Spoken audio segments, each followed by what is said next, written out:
Existen pocas personas en el mundo que no alaban el éxito que Corea del Sur ha tenido a lo largo de su historia. ¿Cómo no va a ser un caso de estudio un país que era mucho más pobre que la mayoría de países latinoamericanos en los años 50 y en poco menos de 60 años se convirtió en una potencia mundial económica y tecnológica indiscutible? A mí me parece sin duda admirable, pero el detalle que a mí me chirrea un poco es el hecho de que muchas personas suelen atribuir ese éxito al esfuerzo personal, a la baja de impuestos, al libre mercado. Y en este video les quiero demostrar que no fue así. Les quiero mostrar cómo Corea del Sur diseñó su economía para ser un país millonario, pero desde la crudeza y frialdad, no desde ese romanticismo de emprendedores de garaje. Normalmente la economía real no es así. La estructura económica de Corea del Sur pasó de procesar azúcar a diseñar la más compleja tecnología que un ser humano puede lograr. Pero no es una historia de cuentos de hadas. Sean bienvenidos a mi canal de YouTube, donde me dedicaré a construir videos mucho más largos y profundos que los que suelo hacer normalmente en TikTok y en Instagram, para que de una vez por todas, a través de un storytelling amigable y con palabras simples, puedan entender la razón de la riqueza o pobreza de todos los países del mundo, con la altura y profundidad que ustedes se merecen. Nuestro punto de partida para comprender realmente esta historia es el final de la Segunda Guerra Mundial y la derrota de Japón por parte de Estados Unidos. ¿Por qué acá? Sencillo, porque en ese momento y desde 1910, Corea era una colonia de Japón. En ese momento verlo como un país era un error. Es mucho más acertado verlo como un botín de guerra estratégico. Así suene extraño de creer, la división entre Corea del Sur y Corea del Norte estuvo a cargo de dos coroneles de Estados Unidos, Dean Rusk y Charles Von Steel. Recordemos que los ganadores de la Segunda Guerra Mundial fueron Estados Unidos y la Unión Soviética. Y el objetivo de la división de Corea era evitar que la Unión Soviética tomara el control de toda esa península. Literalmente los coroneles toman un mapa de la National Geographic, revisan bien y dividen el país por el paralelo 38. Así, Seúl, que es la capital de Corea del Sur, quedaba del lado estadounidense, pero realmente las riquezas estratégicas pesadas quedaban en Corea del Norte: el acero, la energía hidroeléctrica, las fábricas de cemento. Porque a Estados Unidos no le interesaba eso y no le interesaba que por ese punto pues fuera posible un conflicto militar terrible con la Unión Soviética. Estados Unidos en ese momento únicamente quería un punto estratégico militar. Vuelvo y repito, era un botín de guerra entre Estados Unidos y la Unión Soviética, y con la propuesta que Estados Unidos le hace a Stalin, él acepta. Y la Unión Soviética se queda con el norte. Si avanzamos 3 años después, al año 1948, aparece en escena un coreano que vivió durante sus últimos 40 años en Estados Unidos. Era un ferviente anticomunista. Hablaba perfectamente inglés y había sido una figura histórica del movimiento independentista de Corea contra Japón. Además de eso tenía estudios en Princeton, en Harvard. Era una figura perfecta, o pragmáticamente perfecta al menos. Esa persona se llamaba Syngman Rhee y con ayuda de Estados Unidos y la ONU queda nombrado mandatario de Corea del Sur. Y mientras eso pasaba, la URSS nombraba en Corea del Norte como mandatario a Kim Il-sung, no solamente el abuelo del actual mandatario de Corea del Norte, sino que además era un ex guerrillero apasionadísimo contra el dominio japonés colonial de Corea. Ambas figuras fueron impuestas, Syngman y Kim, y 2 años después chocarían. El 25 de junio de 1950, Kim Il-sung, con tecnología militar soviética como los tanques, los famosísimos tanques T-32, invade Corea del Sur para lograr unificarla.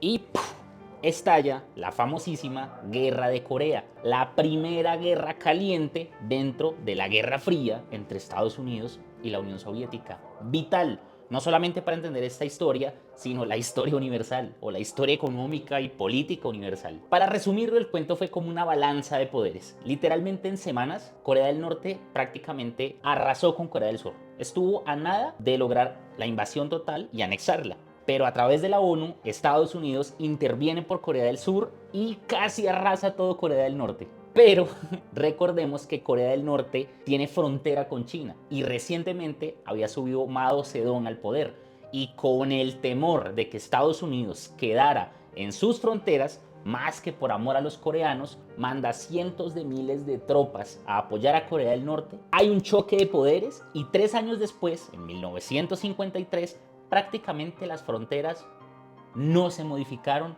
desde el tratado inicial del paralelo 38. La guerra se logró contener y técnicamente quedó como en empate técnico para que lo entendamos de forma sencilla. En ese momento se consolida la idea de que Corea ya estaba dividido en dos, Corea del Norte y Corea del Sur. Ambos países destruidos por el conflicto. Fue un conflicto muy fuerte. El tema de China y de Estados Unidos, más que por amor a los coreanos, fue pura y neta realpolitik. Pero algo que cabe resaltar es la realpolitik que tuvo la Unión Soviética en ese conflicto, porque casi no intervino con tropas. Pero eso es raro, si Corea del Norte se supone era un gran aliado de ellos. La Unión Soviética quería que Estados Unidos se concentrara en ese conflicto, gastara recursos, gastara tropas para que la Unión Soviética pudiera consolidarse mientras tanto en Europa del Este. Esto es una primera lección bien importante. La mayoría de veces la cooperación tiene muy poco que ver con la amistad o las afinidades ideológicas. No es una regla de oro. Y Stalin era un líder muy pragmático. Entonces, este conflicto es importante por tres razones elementales. La primera es que gracias al conflicto de Corea, Japón se comienza a consolidar como una potencia económica mundial. Si no ves el video de acá explicando crudamente el desarrollo de Japón, te invito a que te suscribas porque pronto va a salir. El segundo punto es que gracias al conflicto de Corea nace Silicon Valley en Estados Unidos. Sí, en California, sí, el paraíso de las startups. Ese fue el punto de partida. E igual, si no ves el video colgado acá donde lo explico, suscríbete que ese es. Y el tercer punto es que el presidente Syngman Rhee, el presidente de Corea del Sur, queda paranoico con otra posible invasión de Corea del Norte. Y entonces dice como, bueno, hay que hacer algo. Y entonces acá es donde la cosa se comienza a poner bien interesante. Queridos, la creación de industria y de riqueza nunca se da por magia. Y muy pocas veces se da solamente teniendo las ganas de hacer industria y riqueza. Y por eso tenemos que poner en el centro del desarrollo coreano a tres brazos de Estados Unidos. Tres brazos que se complementaron maravillosamente para mantener el Estado coreano en pie. Bueno. Ay, Dios mío. Arranquemos. El primero de esos brazos fue la famosísima Ley Pública 480, implementada en 1954. Y el corazón de esta ley era lo que se llamaban los fondos de contrapartida de Estados Unidos. No olvidemos eso. Este fue uno de los mecanismos más secretos que Washington diseñó para poder tener el control prácticamente total de las finanzas públicas de Corea del Sur. Me gustan mucho estos videos porque van a entender que es un mecanismo fascinante, que podemos ver similitudes con conflictos de hoy, pero también se pueden llegar a adaptar si en algún momento llega a ser funcional para la política pública del mañana. Para eso funciona la historia al final de cuentas. Corea del Sur estaba destruida por el conflicto. Y lo que Estados Unidos hacía con este primer brazo es que no enviaba dinero, sino que enviaba excedentes agrícolas críticos que le sobraban a su producción nacional. Se los regalaba a Corea. Principalmente trigo, azúcar y algodón. Y esto es vital de entender. Vital, no se les puede olvidar. Así que sí, parte del principio del desarrollo coreano nace de regalos de Estados Unidos. Crudo, pero cierto. Entonces, ¿cómo funcionaba? Estados Unidos le enviaba a Corea del Sur esos excedentes. El gobierno coreano vendía a ciertos empresarios, pilas con eso, a ciertos empresarios, esos insumos muy baratos, pero los vendía en la moneda local, en wones. Y ese dinero que el gobierno coreano recibía por esa venta de insumos regalados por parte de Estados Unidos, tenía que depositarlos en una cuenta especial llamada un fondo de contrapartida, es decir, una cuenta que de facto manejaba Estados Unidos. ¿Para qué utilizaba Estados Unidos ese dinero? Lo utilizaba para infraestructura básica y pago de salarios, como arreglar un puerto, carreteras. Entonces, si se dan cuenta, esto puede ser el combustible que permitía movilizar la economía, movilizar el won coreano y al fin y al cabo comenzar a hacer los cimientos para un potencial desarrollo industrial. Porque sin carreteras no hay nada, sin puertos no hay nada. Y el que diga que sí es un populista. Ese fue el primer brazo. El segundo brazo de Estados Unidos fue el MAP, o el Military Assistance Program. Háganse en esta pregunta: ¿por qué el gobierno coreano podía destinar los fondos de contrapartida, ese dinero, para construir carreteras y no invertirlo en el sector de la defensa? Estaban en medio de un conflicto, tenían en una frontera a un potencial enemigo. ¿Por qué podían construir carreteras y no comprar un tanque? Gracias al MAP. Porque no era necesario que invirtieran en defensa. Estados Unidos les enviaba armas, municiones, tanques y entrenamiento militar. Esto, aunque parezca algo secundario, no lo es. Es vital, de hecho. Esta es una de las principales razones por la que es difícil compararnos con Corea del Sur, nosotros los países hispanoamericanos. Difícil. Mientras que la independencia de nosotros, del Imperio Español, literalmente ocasionó que nos endeudáramos de una forma astronómica con Inglaterra, adquiriendo deudas que literalmente tardaríamos hasta más de 100 años en pagar, y nos tardábamos 100 años en pagar con las pocas y minúsculas industrias que nosotros teníamos, como por ejemplo la del tabaco. Eso impidió que nosotros tuviéramos un presupuesto suficiente para invertir en infraestructura básica o en infraestructura elemental. Y mientras nosotros estábamos viviendo eso, Estados Unidos le estaba brindando a Corea del Sur esa defensa para contener el comunismo, pero al fin y al cabo el MAP fue para Corea del Sur realmente un enorme subsidio para el desarrollo, aunque estuviera disfrazado de ayuda militar. Y son pequeños detalles radicales que a veces como que pasamos por alto, pero pasarlo por alto es un error garrafal. Ese es el segundo brazo. Y el tercero es muchísimo más interesante y nos vamos a dar cuenta cómo las cosas van encajando. El tercero fue lo que se llamó el Supporting Assistance. Y en esencia, el gobierno de Estados Unidos le otorgaba, o de cierta forma, le regalaba dólares al gobierno coreano. Es fascinante la mecánica. Puede ser algo mucho más complicado y lo puedo decir en formas mucho más técnicas, pero en esencia fue eso. Fue un subsidio en efectivo. Es decir, si el primer brazo, la Ley Pública 480, le daba insumos industriales, el segundo le daba dólares. Y quiero que comprendamos el mecanismo porque realmente es muy interesante. Estados Unidos le daba dólares al gobierno coreano. El gobierno coreano los recibía. ¿Qué hacía con este dinero? Vendía esos dólares a ese cúmulo pequeño de empresarios que también le daba insumos baratos, y ya más tarde vamos a hablar sobre eso, pero lo hacía a una tasa de cambio supremamente preferencial. Y lo hacía para que estos empresarios pudieran importar maquinaria de Estados Unidos de forma muy económica. Por un lado insumos, por otro lado maquinaria. Voy a hacer un ejemplo muy rápido para que lo entiendan. Supongamos que en ese momento un dólar valía 500 wones. Es decir, necesito 500 wones para poder comprar un dólar. Y supongamos que una máquina en Estados Unidos, dependiendo de la industria, una máquina X, costaba $100.000. Entonces, el empresario coreano tenía que sacar 50 millones de wones, comprar los $100.000 para poder importar esa máquina que costaba $100.000. Así funcionaría sin la tasa de cambio preferencial. ¿Qué cambia con esa tasa de cambio preferencial? Listo. El gobierno de Corea le decía a esos pocos empresarios: vea, la tasa de cambio está a 500 wones por dólar, pero yo te voy a vender los dólares no a 500, sino a 200 wones, para que esa máquina importada de Estados Unidos no te cueste 50 millones de wones, sino que solamente te cueste 20 millones. Y acá, si se dan cuenta, se cierra el círculo de una forma al menos muy ingeniosa. Existen muchísimos académicos, muchísimos políticos, muchísimos economistas que se preguntan cómo poder incentivar una industria. Y todos tienen diferentes opiniones, pero definitivamente, dando insumos baratos y maquinaria barata puede ser un camino para lograrlo. Estamos de acuerdo, ¿no?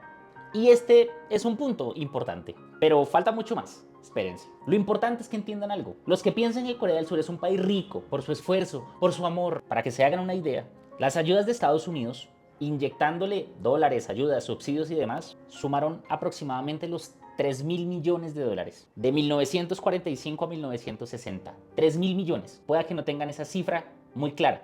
Se las voy a aterrizar. El mayor receptor de la ayuda del Plan Marshall para poder construir Europa después de la Segunda Guerra Mundial fue Inglaterra.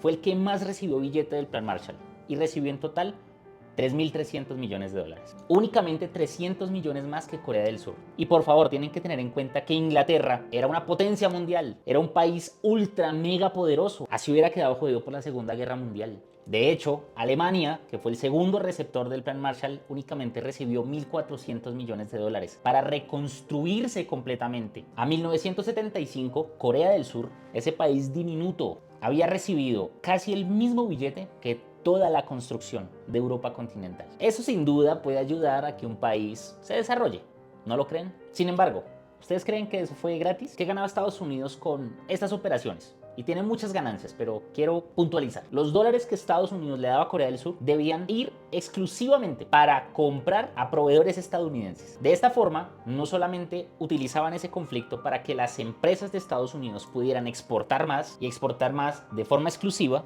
ojo, sino que además podían controlar qué tecnología entraba a Corea del Sur y qué tecnología no entraba Corea del Sur. Entonces vamos a retomar un poquito hasta el momento. El gobierno coreano selecciona a ciertos empresarios, les da insumos muy por debajo del precio de mercado, les da dólares para que compren maquinaria muy por debajo del mercado, y el gobierno coreano lo podía hacer porque prácticamente era regalado por Estados Unidos, pero adicionalmente le daba protección a esas empresas para que pudieran desarrollarse sin tener que competir. Yo te lo pregunto a ti. Si te dan protección, insumos y maquinaria mucho más barata que el resto, ¿te queda más fácil o más difícil desarrollarte? A ti. Este fue el eslabón 1 del desarrollo industrial de Corea del Sur. ¿Qué, nos vamos? ¿No? No, obviamente no. Obviamente no nos vamos todavía porque falta lo más importante de la historia y lo más interesante también. Ya entendimos cuáles eran esos mecanismos de alianza internacional, esas políticas industriales y demás. Al menos araron la prosperidad inicial de Corea del Sur. Pero ¿cuáles fueron los empresarios que se beneficiaron de esto? Eso no lo hemos tocado, no lo hemos hablado. Y si Corea del Sur técnicamente estaba destruida, técnicamente era pobre, ¿cómo iniciaron esos empresarios? Desde cero, de la nada, en un garaje, en una carpa, con mucho empeño. Bueno, te tengo noticias muy interesantes. Si piensas mal, podrías llegar a creer que esos empresarios eran todos amigos y compadres del presidente y que los fines de semana se iban a tomar whiskycito y a reírse. O por otro lado, si piensas bien, podrías llegar a pensar que fueron emprendedores meritocráticos que utilizaron todo el esfuerzo milenario asiático para darse un lugar en la sociedad. Esa disciplina coreana que hoy admira el mundo. ¿Cuál crees que fue? Bueno, si dijiste la A, estás equivocado.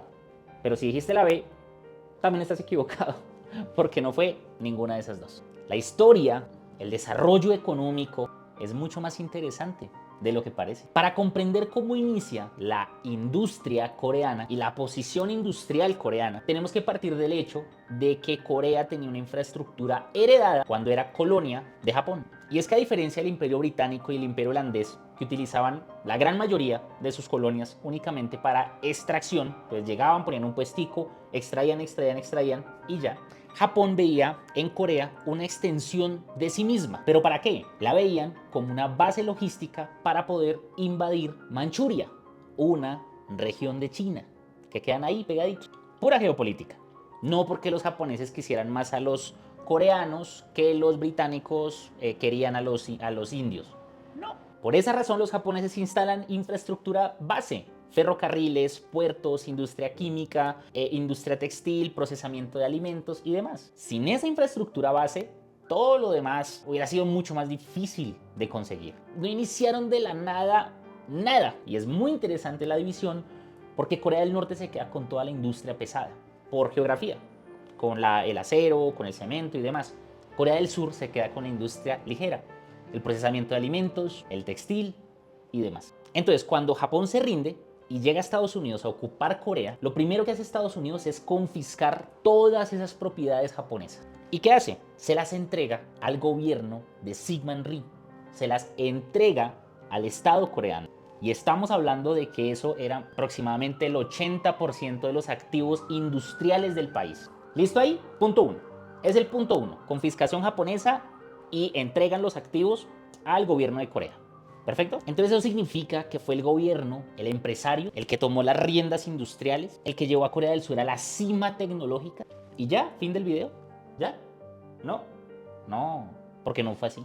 Vamos para el punto 2 y esto ya va a encajar todo lo que hemos hablado. Una de las reformas agrarias más radicales de la historia. Hablemos sin tapujos acá, por favor. Sin una reforma agraria radical bajo un gobierno autocrático, Corea del Sur nunca hubiera sido lo que es hoy. Nunca hubiera sido una potencia mundial, duélale a quien le duela, según como dice la idiosincrasia de mi país. De verdad me cansan las historias románticas del desarrollo. ¿De verdad piensan que Corea del Sur prosperó con libre empresa y democracia? Están lejos de eso, queridos, lejos. Para que entendamos un poco, una reforma agraria implica una redistribución en la estructura de propiedad de la tierra de un país. Normalmente, el Estado comprándole tierra a los que tienen mucha, a los terratenientes, y esto normalmente se da durante una transición de la era feudal a la era industrial, para dársela a muchos miles de campesinos que la puedan trabajar y así garantizar una base social estable, rural, antes de volcarse completamente en la ciudad,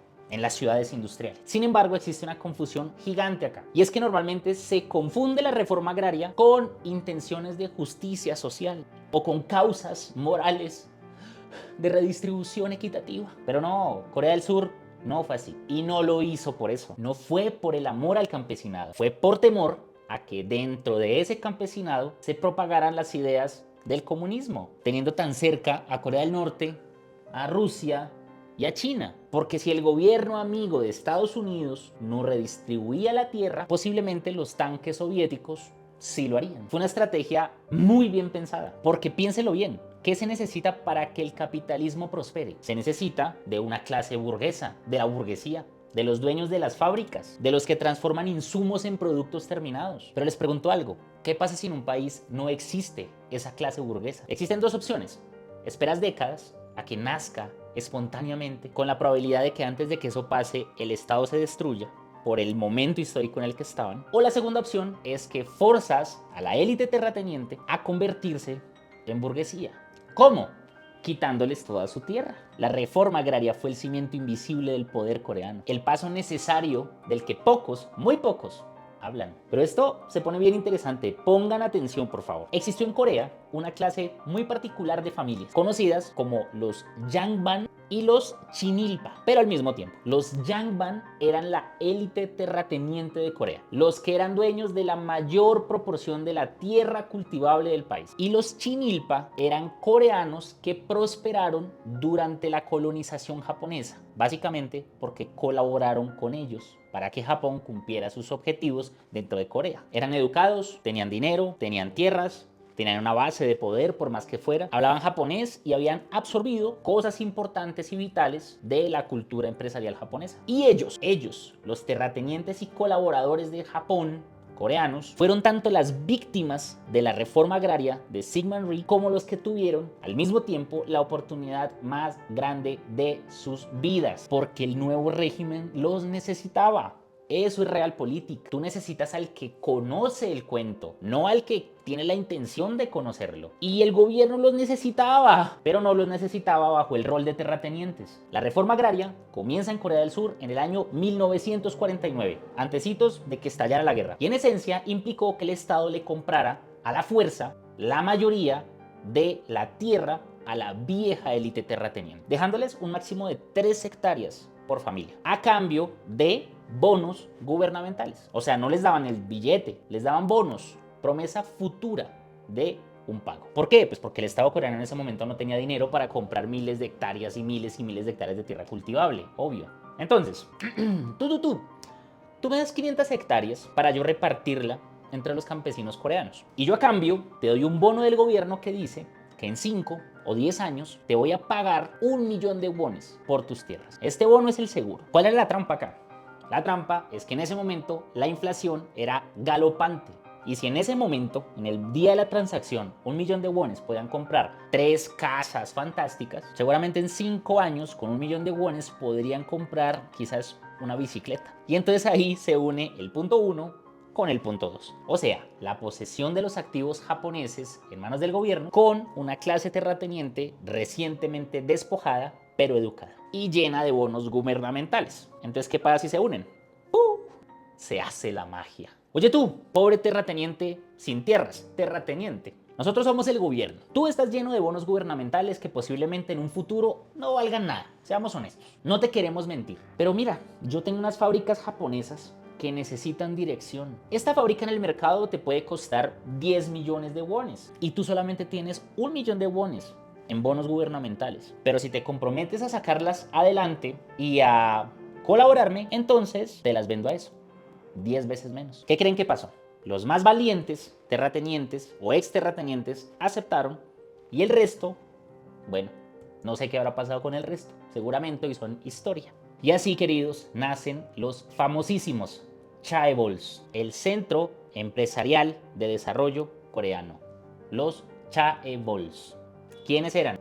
La nueva clase industrial de Corea, la nueva burguesía que tuvo que vender sus tierras y privilegios pasados para comprar fábricas al 10% de su valor de mercado y así poder recibir todos los beneficios que nombramos anteriormente: los insumos baratos, los dólares subsidiados para comprar maquinaria y protección por parte del Estado para que se pusieran a movilizar esas fábricas japonesas. A cambio de eso, ¿Qué hacía esa nueva clase burguesa? Cuidaba al régimen y le juraba lealtad. Queridos, ellos no eran empresarios capitalistas, librecambistas, liberales, por ideología, ¿no? Eran tiburones que sabían navegar cualquier tipo de océano, ya sea de japoneses, ya sea de chinos, ya sea de estadounidenses o ya sea de regímenes autocráticos.